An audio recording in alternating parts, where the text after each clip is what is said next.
Isang mapagpalang araw po sa ating lahat.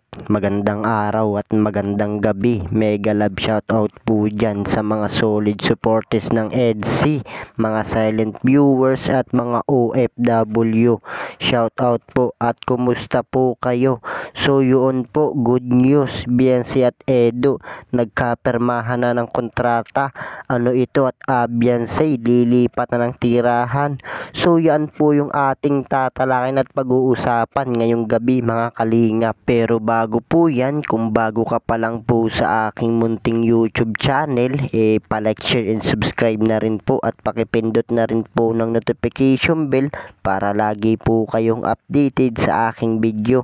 At paalala rin po, bago po tayo magbigay ng ating mga opinion, pakitapusin po muna ang kabuuan ng video para akma ang ating mga komento. At lagi din po nating suportahan ang founder ng Kalingap na si Kuya Bal at Kalingap Prab, yung araw-araw po nilang pagtulong sa ating mga kababayan, mga binibigyan nila ng pabayat, lalo na nga po dyan yung mga kapwa sa pangangailangan ay malingap nila.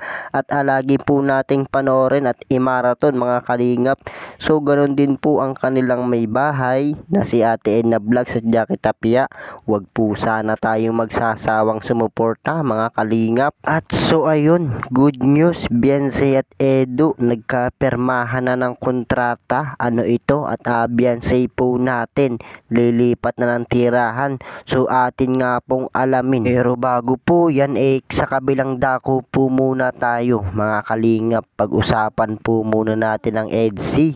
Biancy po natin makakamit na ang hustisya sa panglalait at pang-alipusta nitong si Federico at sumusobra na po talaga ito mga kalingap. Talagang grabe po yung binitawan niyang salita patungkol nga po dito kay Biancy at pati na rin po sa kanyang pamilya. So buti na lang po at andyan si Kuya Bal at handang tumulong at protektahan itong si Biancy at ang kanyang pamilya. So ano po yung masasabi nyo dito nga po kay Tatang Pedreng at talaga naman nakakapanggigil at i-comment nyo na lamang po sa baba kung ano po yung masasabi nyo, lalo na nga po dito sa paninira niya kay Biancy. So syempre pati na nga rin po si Kuya Bal at nilalait niya mga kalingap, pero okay naman po na at aasikasuhin na nga po ni Kuya Bal itong kaso laban kay Federico. So kahit naman po sino ang makakapakinig ng panglalait nito,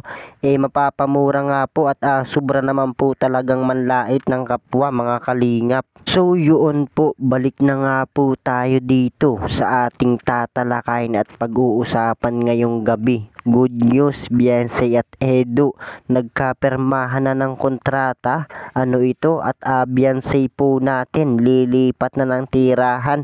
So atin nga pong alamin at talakayin mga kalingap. So papa-edge po natin, inayos nga po ang apartment ni Biancy at lilipat nga po ito ng apartment. So tanong ng marami, bakit pa daw lilipat itong si Biancy kung okay naman po sa kanyang apartment? So syempre nakaramdam po si Biancy na hindi maganda sa kanyang apartment at kumbaga mga kalingap ay baka po may akit bahay or may nangyayaring nakawan sa lugar na yon or iba pang ikapapahamak ni Biancy. So syempre dahil sikat na nga rin po itong si Biancy natin, kailangan po talaga niya na mag-ingat, lalo na nga po sa panahon ngayon at babae pa naman po siya.